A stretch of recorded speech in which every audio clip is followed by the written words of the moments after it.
నేను 4th class వరకే మా ఇంట్లో ఉండి డైలీ స్కూల్కి వెళ్ళి చదువుకునేదాన్ని. తర్వాత నేనే ఇంట్లో సిచ్యువేషన్స్ వలన హాస్టల్కి వెళ్ళిపోయాను. ఒక్క రూపాయి కూడా ఖర్చు కాకుండా చదువుకున్నాను. అండ్ ఇప్పటికీ కూడా ఫ్రీ సీట్ తెచ్చుకొని చదువుకుంటున్నాను.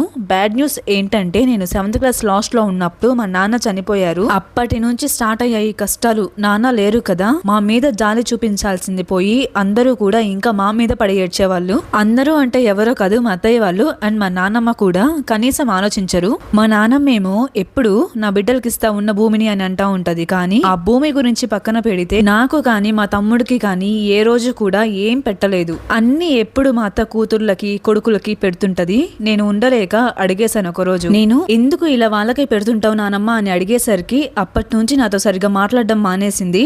ఇంకా చెప్పాలంటే మా తమ్ముడిని అస్సలు పట్టించుకోదు. అమ్మ విషయానికి వస్తే పాము ముంగిసల్లాగా గొడవ పడుతూనే ఉంటారు. ఒక్క నిమిషం కూడా పడదు వాళ్ళిద్దరికి, అంటే అమ్మకి నానమ్మకి. మా అత్తయ్యలకి మ్యారేజ్ అయ్యి 25 ఇయర్స్ అవుతుంది. పెళ్ళప్పుడు ఇచ్చింది కాకుండా ఇంకా వాళ్ళకి ప్రాపర్టీ కావాలి, మనీ కావాలి అని అడుగుతుంటారు. నేను మీ అందరితో షేర్ చేసుకోవడానికి మెయిన్ రీజన్ ఏంటంటే సమాజంలో ఇలాంటి అత్తయ్యలు నానమ్మలు, అంటే మాలాంటి అత్తయ్యలు నానమ్మలు ఉన్నారు, ఇంత వర్స్ట్ గా బిహేవ్ చేస్తున్నారు అందరికి తెలియాలి అనే ఉద్దేశంతో చెప్తున్నాను. మా అమ్మే ఇంకా మమ్మల్ని కష్టపడి చదివిస్తుంది. మాకు ఓన్లీ మా అమ్మ సైడ్ వాళ్ళ నుంచే కొంచెం సపోర్ట్ ఉంది. మా తాతయ్య, అమ్మమ్మ అండ్ మామయ్య వీళ్ళ సపోర్ట్ తోనే మేము కొంచెం బ్రతకగలుగుతున్నాము. ఇప్పుడు మా నాన్న తాతయ్య కానీ బ్రతికుండి ఉంటే ప్రెసెంట్ మా సిచ్యువేషన్ ఇలా ఉండేది కాదు. మా నాన్నమ్మ లాంటి వాళ్ళు, అత్తయ్య లాంటి వాళ్ళు ఎవరికి ఉండకూడదు. ఒకప్పుడు నాకు వాళ్ళ మీద ఒక రెస్పెక్ట్ ఉండేది, కానీ ఇప్పుడు లేదు అని మన సబ్స్క్రైబర్ మనతో షేర్ చేసుకున్నారు. తన స్టోరీ విన్నాక మీకేమనిపించింది కామెంట్స్ లో చెప్పండి.